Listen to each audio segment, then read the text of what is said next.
Yes people, अब सुनो, बस हो गया। अब पढ़ाई शुरू कर रहे हैं हम लोग। चैप्टर 8 का क्विक रिवीजन हो रहा है। मैं क्विक रिवीजन शुरू करने का तो मैं ना इधर देखता हूं ना इधर। आप बच्चों ने मेरे साथ चीखना चिल्लाना है, मैं अभी भी कह रहा हूं, चीखना चिल्लाना है मेरे साथ में। जब मैं पूछूं ऐसा होगा क्या, हाँ नहीं, जो भी मैं पूछ रहा हूं। क्लियर है? चलिए इधर आ जाओ। So without wasting time let's start the revision of chapter 8।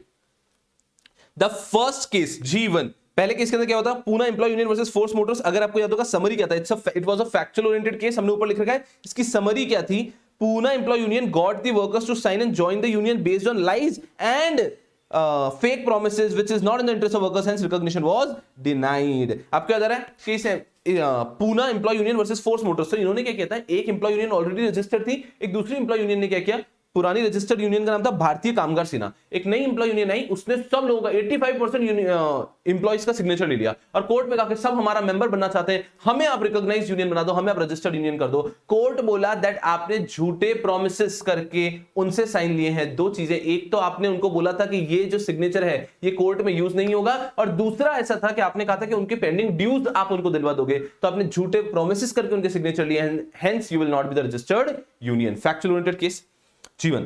फिर है हमारा G2, management of Barara. So the question is, if a workman has accepted compensation in lieu of reinstatement, can he file a suit for reinstatement. एक व्यक्ति ने अगर compensation in lieu of रीइंस्टेटमेंट ले लिया है तो वो रीइंस्टेटमेंट के लिए फाइल कर सकता है क्या, मुझे बताओ। ऑब्वियसली नहीं कर सकता।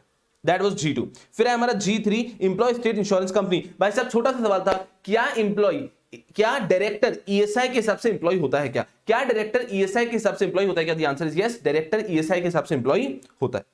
देन आया G4, question is whether wages for 6 September to 12 December to be paid और not 6 September order of reinstatement by court 13 December actual date of reinstatement. क्या तुम्हें याद है? सुनना मैं कुछ बोल रहा हूं। यहां पे उसे जॉब से निकाला, यहां पे उसका रीइंस्टेटमेंट का ऑर्डर आया और उसको एक्चुअली रीइंस्टेट यहां पे किया गया, ठीक है। यहां पे उसे जॉब से निकाला, यहां पे कोर्ट का ऑर्डर है रीइंस्टेटमेंट का विदाउट बैक वेजेस, और यहां उसको एक्चुअली जॉब मिला पे रखा गया। तो ये जो पीरियड है ना, जब जॉब से निकाला और ऑर्डर ऑफ रीइंस्टेटमेंट, इसका तो पे नहीं करना है, नो बैक वेजेस। लेकिन जब कोर्ट का ऑर्डर आ गया उसके 4 साल बाद अगर आपने उसको अपॉइंट किया तो इस पीरियड का तो पे करना होगा, इस पीरियड का तो पे करना होगा। क्लियर है? So that was the issue. So Supreme Court held that the wages for this period has to be paid. I hope you are clear. G4, then is G5, Central Board of Trustees versus Standing Conference of Public Enterprise। क्या हुआ था यहां पे? The petition initial procedure PF commissioner की बात थी, respondent determination provident fund used by हो याद आ रहा है क्या आपको? प्रोविडेंट फंड का जो कमिश्नर था उसने क्या किया था, उसने कॉन्ट्रैक्टर्स के कंसल्ट किए बिना ही उसने पीएफ का अमाउंट डिटरमिन कर दिया था, and the procedure was held wrong, और कॉन्ट्रैक्टर को वापस पीएफ कमिश्नर के पास भेजा गया कि नहीं ऐसा आप नहीं कर सकते, you have to refer to the contractors and thereafter only you can finalise the dues. तो उसने बस एक गलती की थी पीएफ कमिश्नर कि उसने कॉन्ट्रैक्टर्स से डिस्कस किए बिना ही पीएफ का अमाउंट डिटरमिन कर दिया था। तो वापस केस पीएफ कमिश्नर के पास गया कि आप पूरे कॉन्ट्रैक्टर्स को अच्छे से एग्जामिन करो, प्रॉपर इंक्वायरी करो, रिपोर्ट बनाओ, and thereafter you determine the dues. That was G5, बहुत आसान। फिर आता है G6, the regional provident fund commissioner versus Vivekananda Vidya Mandir and others. Simple सा क्वेश्चन था कि भाई साहब स्पेशल अलाउंस जो होगा, याद करना इंपॉर्टेंट है, फोकस करना, स्पेशल अलाउंस जो होगा वो बेसिक वेज में इंक्लूड होता है या नहीं होता है। मैंने बहुत ही प्यारी सी बात यहां पे समझाई थी, अगर स्पेशल अलाउंस के नाम पे सभी लोगों को दिया जा रहा है, इफ स्पेशल अलाउंस के नाम पे सभी लोगों को पैसा दिया जा रहा है तो वो बेसिक वेजेस में इंक्लूड होगा। लेकिन अगर स्पेशल अलाउंस को एफिशिएंसी बेस रखा हुआ है, सबको नहीं मिल रहा है, सिलेक्टेड लोगों को ही मिल रहा है, तो वो बेसिक वेज में इंक्लूड नहीं होगा। इस केस में स्पेशल अलाउंस के नाम पे पैसा सबको दिया जा रहा था एंड हेंस वो बेसिक वेज में इंक्लूड हुआ था। क्या तुम्हें याद है? आशा कर रहा हूं कि आप वहां पे गाना गा रहे हो। हाँ मुझे याद है। फिर आ रहा है G7 के अंदर हमने क्या पढ़ा, the question involved is if a person was a member of the fund under the scheme of 1952 and has retired and withdrawn the amount and he joins another establishment, is he required to be a member of the fund again? मैं जब question read करता हूं आपको automatically case याद आ जाना चाहिए और उसका आंसर भी कि अगर एक व्यक्ति एक फंड का मेंबर था, प्रोविडेंट फंड का मेंबर था, ठीक है, उसके बाद में उसने पूरा सुपर एनुएशन का एज अचीव किया, पूरा पीएफ का पैसा निकाल लिया, रिटायरमेंट के बाद में अगर वो वापस एक ऑर्गेनाइजेशन ज्वाइन करता है जहां पे पीएफ फंड है, क्या उससे वापस मेंबर बनने की आवश्यकता है? क्या उसे वापस मेंबर बनने की आवश्यकता है क्या? चीख चिल्ला के बच्चे यहां पे बोल रहे हैं नो, और जीडीपीडी आप भी घर पे चीख चिल्ला के बोल रहे हो नो। फिर आता है G8 फैक्चुअल केस है। समरी क्या था कि respondent was removed from job, labour court ordered reinstatement with 50% back wages, Supreme Court set aside the back wages and order to reinstate immediately. बस खत्म हो गया। तो ये ऐसे केसेस जो कि कुछ काम के नहीं है, जनरल नॉलेज के केसेस इस पे हम लिख देते हैं। जीके के केसेस है भाई कि इन्होंने निकाला था, बैक वेजेस दे दिए, तो सुप्रीम कोर्ट तक बात की, सुप्रीम कोर्ट ने बैक वेजेस को सेट असाइड कर दिया। G8 फिर आता है हमारा G9 Globe Ground India employees union versus Lufthansa German Airlines. The legal issue is if there is a dispute between employ union and company, can the holding company of the company impleaded to the case because it's a holding company। Employ union और company के बीच में झगड़ा है, क्या इस company की जो होल्डिंग कंपनी है, क्या इस कंपनी की जो होल्डिंग कंपनी है, that holding company will be impleaded to the case merely because it is a holding company? Is it? No, चीख चिल्ला के बोलो no। Next is G10 State Bank of India versus P Subramaniam। यहां पे the legal issue is whether assault will constitute an offense involving moral turpitude। Tell me, will assault constitute an offense involving moral turpitude? Yes or no? Will assault constitute an offense involving moral turpitude? Yes or no? Very clear, no। मतलब मैं जब question read कर रहा हूं ना, तभी आपको automatically याद आ जाना चाहिए उसका आंसर क्या। बहुत बड़ा लीगल इश्यू जब मैं रीड कर रहा हूं। उसके बाद में आता है factual related case, regional manager versus Maslahuddin. Supreme Court held that appellant was correct in retiring the respondent 58 years of age as they were placed in the category C because of the revised pay scale. पूरा case याद आ जाना चाहिए आपको इतने से read करने के बाद में कि उसने जब ज्वाइन किया था तब उसके पे स्केल के हिसाब से वो किसी और कैटेगरी में आता था जहां पे रिटायरमेंट एज था 60, फिर उसका पे स्केल रिवाइज हुआ तो कैटेगरी सी में आ गया जहां पे रिटायरमेंट एज था 58। तो will he be retiring at 58? Yes, he will have to retire at 68 because जैसे जैसे आपका पे स्केल बढ़ रहा है टर्म्स ऑफ सर्विसेज चेंज होते हैं। That is G11. Next is G12। भाई साहब क्या बात हुई यहाँ पे? If any establishment is not covered under ESI for any particular period, any investigation by ESI corporation cannot take place for that period। I don't think I have to say a word about it। कि अगर कोई organisation है वो ESI में किसी time period के लिए cover नहीं हुई थी, किसी टाइम पीरियड के लिए कवर नहीं हुई थी, तो उस टाइम पीरियड के लिए उस पे ESI का इन्वेस्टिगेशन नहीं हो सकता। इसके अंदर देखो नाम याद रहेगा, बत्रा हॉस्पिटल वाला केस, ठीक है। तो जब ESI में आप कवर नहीं है तब आपके ऊपर उसका इन्वेस्टिगेशन नहीं हो सकता। नेक्स्ट हम बात करते हैं Nandram versus Garware polyester. The question is if an employee is removed from the plant at Pondicherry। अरे बस इतने से ही याद आ गया होगा, कुछ बच्चों को इतने से ही याद आ जाएगा। इतना ब्यूटीफुली आपको याद रखना चाहिए कि भाई साहब एक व्यक्ति अगर पौंडीचेरी के प्लांट पे काम कर रहा है और registered office is at Aurangabad, does the labour court of Aurangabad has the jurisdiction. यहां पे बहुत प्यारे तरीके से कोर्ट बोला that labour court of Aurangabad and labour court of Pondicherry both of them have the jurisdiction. दोनों के पास जुरिस्डिक्शन रहेगा। Very clear I guess. उसके बाद में हम लोग आगे बढ़ते हैं। उसके बाद G14 जया। अरे जया की बात कर रहे हो आप? इफ्को टोक्यो।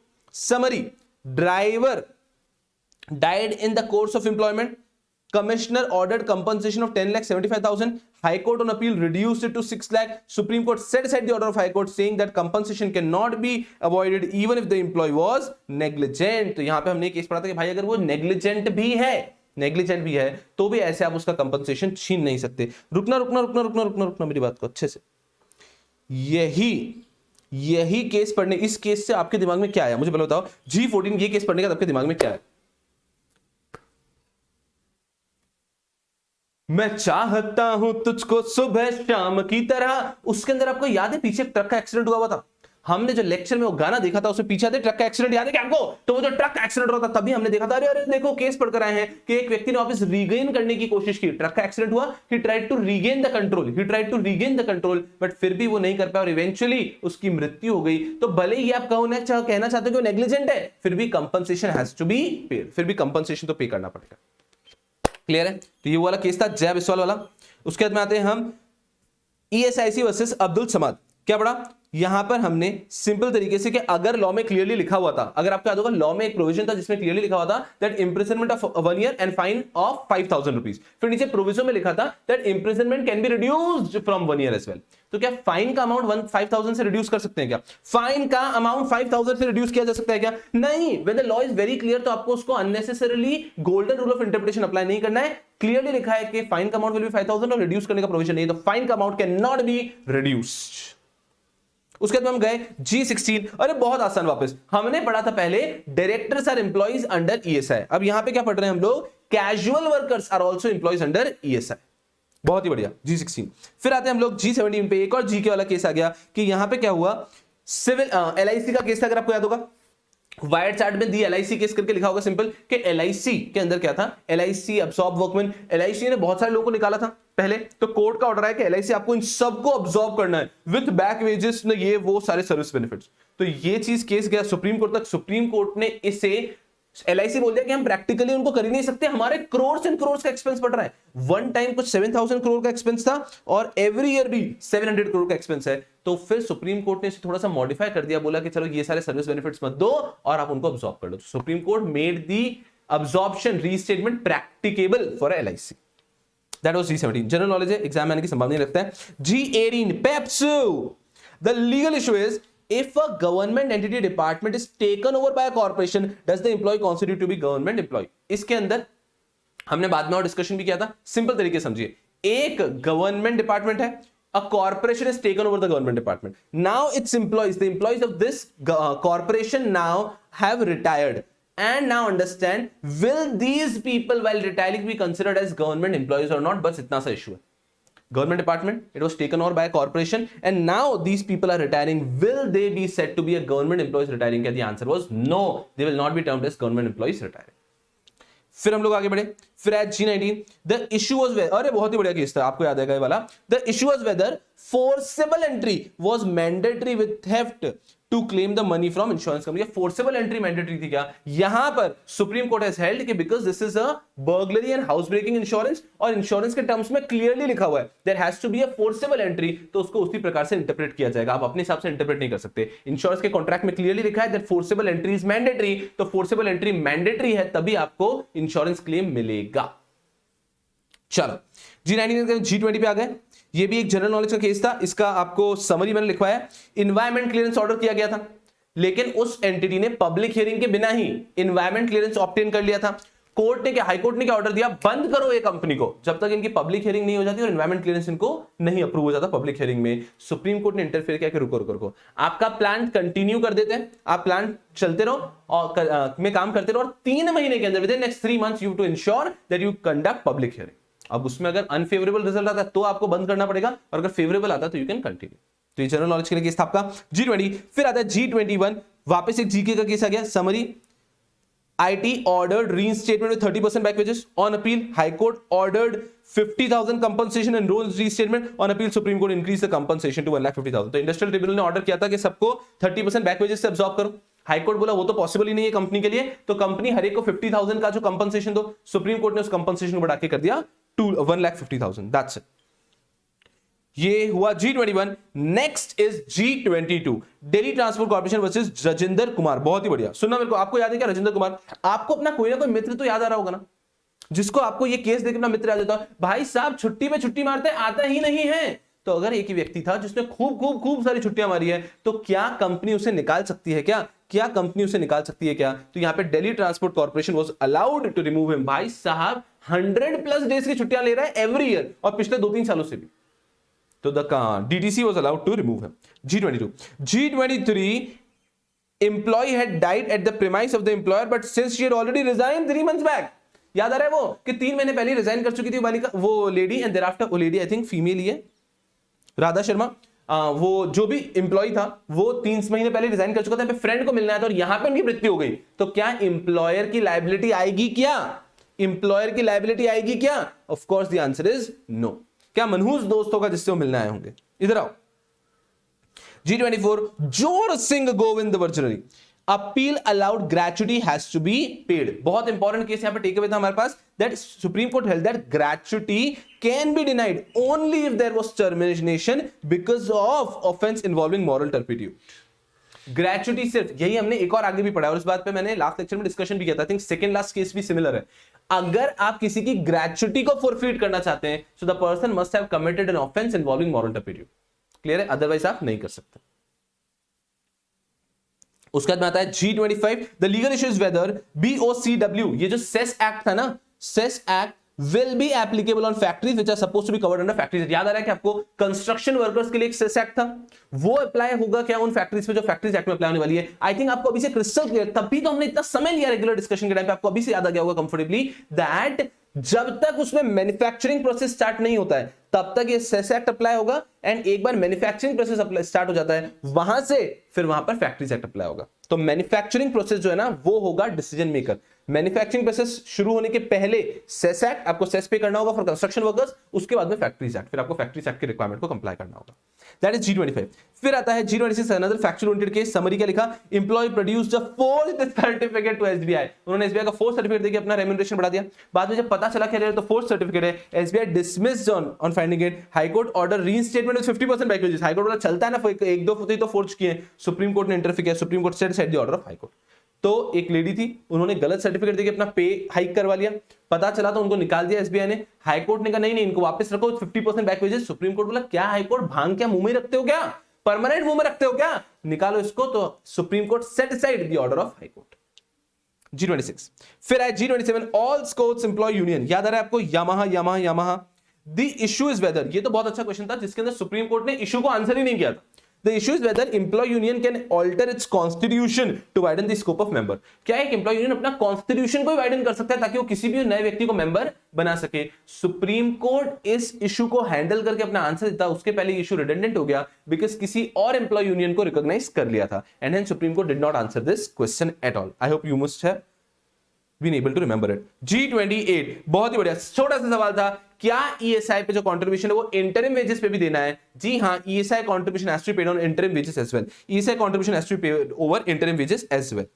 फिर आता है G29, legal issue is whether non supply और delayed supply of inquiry report would amount to reinstatement of the delinquent employee. एक डेलिंक्वेंट एम्प्लॉय है, उसको हमने बस इंक्वायरी रिपोर्ट थोड़ा सा डिलेड दी, तो will this amount to reinstatement of that person, will this amount to reinstatement of delinquent employee? The answer is clear cut no, the answer is clear cut no. Supreme Court held that mere non-supply of the inquiry report does not automatically warrant reinstatement of delinquent employee। फिर next guidelines on back wages, कुछ भी नहीं यहाँ पे G30 एक simple guidelines है कि यहाँ पे बैक वेजेस के ऊपर उन्होंने पूरे गाइडलाइंस दिए थे। समरी क्या है, appellant was reinstated but without back wages, High Court rejected the writ petition for back wages, Supreme Court gave detail guidelines for back wages. इसके अंदर मैं अगर समरी बताना चाहूं इस केस की, वैसे तो इस पे क्वेश्चन भी बनने की संभावना कम है, वैसे G30 guidelines on back wages, उन्होंने कहा था कि अगर बैक वेजेस चाहिए एम्प्लॉय को तो employ will have to prove what, employ will have to prove what, do you remember? Employee will have to prove that he was not employed anywhere else। और अगर एम्प्लॉयर को reject करना है back wages तो employer को prove करना होगा that he was somewhere employed। तो बैक वेजेस के लिए एक बेसिक रिक्वायरमेंट क्या होती है कि आप कहीं और एम्प्लॉय नहीं है तो आप बैक वेजेस मांग सकते हैं। क्लियर है? ये हो गया G30। फिर आए हम लोग G31, another factual oriented case. Issue क्या था कि रेलेवेंट चैप्टर एप्लीकेबल है या नहीं है। इसकी समरी में हमने पढ़ा था सबसे पहले कि एक एंटिटी बोलती है कि नहीं 99 से ज्यादा लोग हैं तो ये फैक्ट्रीज एक्ट का चैप्टर एप्लीकेबल है, दूसरे लोग बोलते हैं 99 से कम लोग हैं एप्लीकेबल नहीं है, 99 से ज्यादा लोग एप्लीकेबल हैं। सुप्रीम कोर्ट हेल्ड के 99 से कम लोग हैं तो यहां पर फैक्ट्रीज एक्ट का रिस्पेक्टिव चैप्टर एप्लीकेबल नहीं होगा। क्लियर है? इंडस्ट्रियल डिस्प्यूट एक्ट का रिस्पेक्टिव चैप्टर एप्लीकेबल नहीं होगा। फिर आता है बत्रा हॉस्पिटल का अगला केस। क्या चैरिटेबल हॉस्पिटल्स के ऊपर payment of bonus act apply होगा? टेल मी, क्या चैरिटेबल हॉस्पिटल्स के ऊपर payment of bonus act apply होगा?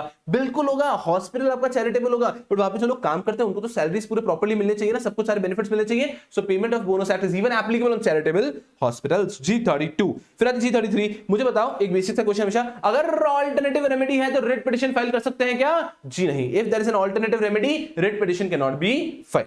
वैसे आई टेल यू, प्रैक्टिकली लोग फाइल करते हैं, it is on the high court to decide. High court को अगर लगता है कि इनके पास ऑल्टरनेटिव रेमेडी है तो हाई कोर्ट उनको बोलता है कि नहीं नहीं आप ऑल्टरनेटिव रेमेडी यूज करो, मेरे पास बताओ। कभी कभी हाई कोर्ट को दिखता है कि उनके पास ऑल्टरनेटिव रेमेडी है, फिर भी हाई कोर्ट एक्सेप्ट कर लेता है। तो it is a kind of discretion given to the high court. तो नॉर्मल रूल तो यह है कि अगर ऑल्टरनेटिव रेमेडी है सामने वाले की तो रिट पिटीशन फाइल नहीं कर सकता है। So High Court can reject the writ petition saying that you have an alternate remedy. But in past we have seen multiple cases जहां पे, I have seen multiple cases जहां पर ऐसा हुआ है जहां पे उनके पास ऑल्टरनेटिव रेमेडी थी फिर भी हाई कोर्ट ने रिट पिटीशन एक्सेप्ट कर लिया। तो ये एग्जाम लुकआउट से तो यही पढ़ते हैं हम लोग, that if at all there is an alternative remedy then petition can not be file. यही हम पढ़ते हैं। बट मैं आपको प्रैक्टिकली बता रहा हूं, कभी कभी हाई कोर्ट अपने डिस्क्रिप्शन को एक्सरसाइज करके फिर भी रिट पिटीशन एक्सेप्ट कर लेता है, even if there is an alternative remedy। But छोड़ो, आप लोग कंफ्यूज नहीं होना है। एग्जाम लुकआउट से क्या है, if there is an alternative remedy writ petition cannot be filed। that is G33। Next is G44। Section 9A requires company to give 21 days notice, opportunity of being heard to change any substantial terms in the service। कोई भी अगर आपको substantial terms and service change करना है तो आपको 9A को follow करना है, 21 डेज का नोटिस देना, अपॉर्चुनिटी पिंग कर देना है। इधर कंपनी ने क्या किया था, उन्होंने रिटायरमेंट एज को थोड़े टाइम के लिए चेंज किया, फिर वापस बैक टू नॉर्मल कर दिया। तो क्या ये सही था? क्या सुप्रीम कोर्ट बोला नहीं, आप अगर टेम्पररी चेंज भी कर रहे हैं, even if you are making temporary change, still mandatorily you have to comply with 9A। तो 9A को कंप्लाई करके ही आपको टेम्पररी चेंज करना है। क्लियर है? बहुत ही बढ़िया। उसके बाद में आते हैं हम G35 के ऊपर। G35 में हमने क्या देखा कि भाई साहब बहुत ही बड़ा केस था, यहां पे झगड़ रहे थे। तो जो सिक्योरिटी स्टाफ वाले हैं, DIC सिक्योरिटी स्टाफ, वो कह रहे थे कि हमारा और दिल्ली पुलिस का पे सेम था, उनका पे बढ़ा है, हमारा भी पे बढ़ना चाहिए। तो यहां पर सुप्रीम कोर्ट बोला कि इट वॉज अ कोइंसिडेंस कि आपका पे सेम था, आपका qualification, manner of allotment, appointment, term सब कुछ अलग है, तो उनका पे बढ़ा। This is no base for you to ask for your pay increase. G35 के बाद में आते हैं G36। मुझे बताओ क्या कैंटीन वर्कर्स को रेगुलर वर्कर्स माना जाएगा या नहीं? कैंटीन वर्कर्स को रेगुलर वर्कर्स माना जाएगा नहीं? माना जाएगा, माना जाएगा, माना जाएगा या नहीं? माना जाएगा। This was held in this case Chennai Port Trust that canteen workers will be considered as regular workers. फिर आते हैं G37 के ऊपर। यहां पे भी एक फैक्चुअल नोटेड केस था, बट इसका हमने समरी लिखा है, LC labour court order reinstatement of Neelam Bhutani with various other benefits. भाई साहब यहां तो बेनिफिट्स दिए थे, कोई लिमिट नहीं था। तो लेबर कोर्ट ने नीलम भूटानी को रीइंस्टेट किया with various benefits. High court ने ऑर्डर को मॉडिफाई किया और कुछ बेनिफिट्स उससे वापस ले लिए कि ये बेनिफिट्स मत दो, बाकी उसको रीइंस्टेट कर दो विद अ फ्यू बेनिफिट्स। तो उसका लीव ट्रैवल कंसेशन और मेडिकल रीइंबर्समेंट, ये कुछ नाम के बेनिफिट्स हटा दिए थे, बाकी सारे बेनिफिट्स दिए थे। Factual noted case, not too much relevant. फिर आता है G38। Can the tribunal keep a deposit का रिक्वायरमेंट? क्या ट्रिब्यूनल डिपॉजिट का रिक्वायरमेंट कर सकता है? And can the writ court interfere in it? तो पहली चीज, क्या ट्रिब्यूनल डिपॉजिट का रिक्वायरमेंट रख सकता है to hear the appeal? Of course yes, tribunal deposit का अमाउंट रख सकता है टू हियर द अपील। क्या रिट कोर्ट उसमें इंटरफेयर कर सकता है? The answer is writ court interfere तो कर सकता है, बट रिट कोर्ट को इंटरफेयर करना चाहिए ओनली इन एक्सेप्शनल केस। तो लीगल इशू का आंसर क्या होगा? लीगल इशू दो थे यहां पे।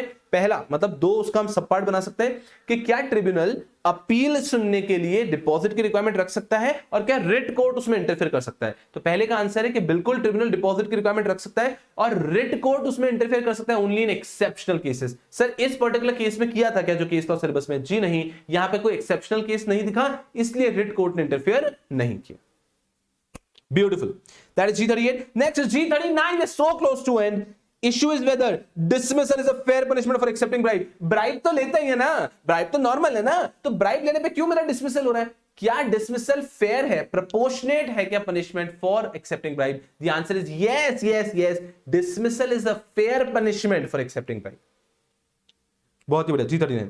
फिर आता है G40। Is employer liable to pay compensation in case of any injury to workman employed through contractor? कि मेरे थ्रू एम्प्लॉयड लोगे उनको तो मैं कंपनसेशन दूंगा कुछ इंजरी हुई तो, कॉन्ट्रैक्टर के थ्रू एम्प्लॉयड लोगे, पीडब्ल्यूडी का केस था, तो क्या उनको भी मैं दूंगा क्या compensation? The answer was held yes of course, because और इस केस में तो आपने जो काम बताया वो वही कर रहे थे, तो भले ही वो कॉन्ट्रैक्टर के थ्रू भी एम्प्लॉयड है, you will have to give the compensation. That is G40। Next is G41। पढ़ना ही नहीं है, यहां पर एक नोटिफिकेशन को कॉन्स्टिट्यूशनल वैलिडिटी चैलेंज की गई थी। उस नोटिफिकेशन ने क्या किया था, दिल्ली और दिल्ली के आसपास के एरियाज में मिनिमम वेज में बहुत डिफरेंस था कि दिल्ली का मिनिमम वेज ज्यादा था और आसपास के एरिया का मिनिमम वेज कम था, तो दिल्ली का भी मिनिमम वेज को एडजस्ट किया गया था थोड़ा। तो इस नोटिफिकेशन की कॉन्स्टिट्यूशनल वैलिडिटी यहां चैलेंज की गई और कोर्ट ने बोला that that notification is not constitutionally valid and hence was quashed. ठीक है, दिस इज ऑल्सो मोर और less for general knowledge only. फिर आता है G42। इसी में हमने डिस्कशन किया था, क्या किसी को भी अगर डिसमिस किया है तो उसकी ग्रेच्युटी ऑटोमेटिकली फोरफीट हो जाती है क्या? किसी को भी डिसमिस किया तो ऑब्वियस सी बात है ना कि ग्रेच्युटी तो फोरफीट होगी। It was held in this case no, gratuity is never automatically forfeited. Gratuity सिर्फ एक केस में फोरफीट होती है, when the person is removed because of an offence involving what? Involving moral turpitude. और इसके साथ में आपका एक आखिरी केस आता है, कोल इंडिया वर्सेस नवीन कुमार, जहां पे हमने पढ़ा था कि अगर एक व्यक्ति ने अपनी पर्सनल रिक्वेस्ट पे, एक व्यक्ति ने अगर अपनी पर्सनल रिक्वेस्ट पे कंपनी स्विच किए, एक व्यक्ति ने अगर अपनी पर्सनल रिक्वेस्ट पे कंपनी स्विच की, मतलब हेड होल्डिंग कंपनी सेम है, रिक्वेस्ट पे कंपनी में ट्रांसफर हुआ है, तो जो पिछली कंपनी में भी उसके सर्विस बेनिफिट्स थे वो उसको बिल्कुल मिलेंगे, वो फुलफिल नहीं किए जाएंगे। Are you all with me? And this is like an end of an era.